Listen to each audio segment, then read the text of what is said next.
Hello guys, in this quick tutorial I'm going to teach you how to add your own custom ringtones for free to iPhone 7 and 7 Plus. I'm sure a lot of you are in the same boat as I am. I got a new phone and I could not actually get my old ringtones that I'd paid for across onto the new phone for some reason.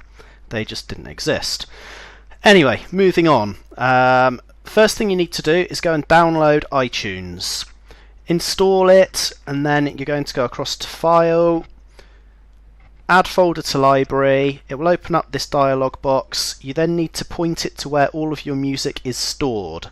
Click on the folder, select the folder, and then wait for it to import all of your tracks.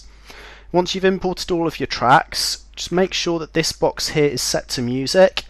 Click on songs, album, artist, whatever it is you want to filter by to find the songs. You can also use search up here. For me, I've decided to use this song here for a ringtone, so I'm going to highlight it by left clicking on it, right click and press Get Info. Now, an important thing to note here is the maximum length of a ringtone on an iPhone can be only 30 seconds, so we need to trim the audio slightly. Listen to the track, make a note of the timing when it starts and when it stops for what you want to use for your ringtone, and set the start and the stop time here.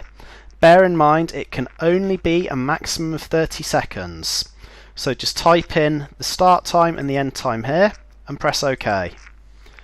Now we need to convert this into a file format the phone can actually use for a ringtone. So with the original file selected, press File, go down to Convert and create AAC version.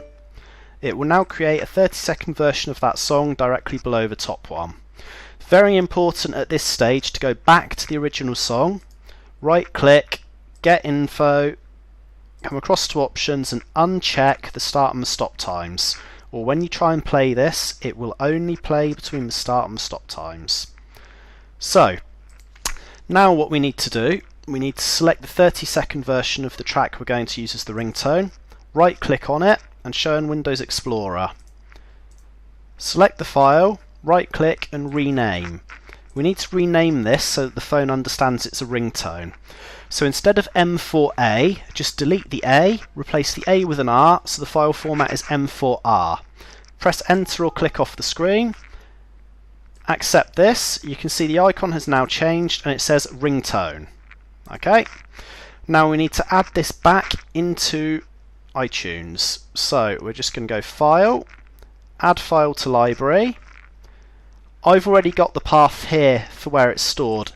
If you're not sure, the easiest way to grab it is just to right click over to the side here, copy and paste. That will give you the exact file location. Okay, so select the file, press open, it will import it.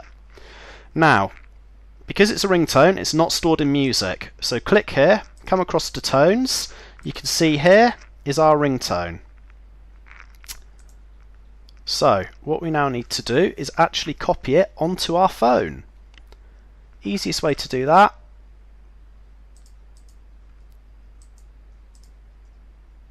is our tones. God, how am I going to do this now? It's all gone wrong. Okay, I think the easiest way to do this would be to have that there. Have tones there. Let's just show that in Windows Explorer. Let's go across to our phone. That's just going to link. That's not going to work. So in that case, what we're going to need to do is we are going to need to somehow view our tones over here. I know it's not that difficult, I just can't remember how to do it at this exact second. Of course, because the pressure's on and I'm recording. This is always the way. There we go. Drag it, drop it onto the phone, press back, come across to iPhone, tones, and you can see there it's copied across. Sorry about that shoddy ending there, guys. I had a bit of a brain freeze. but you can see it's now added onto the phone. We've got our ringtone, and you can use that just by going to your sounds on the phone as normal. So I hope this has helped you out a little bit. Thanks for watching, guys, and take it easy.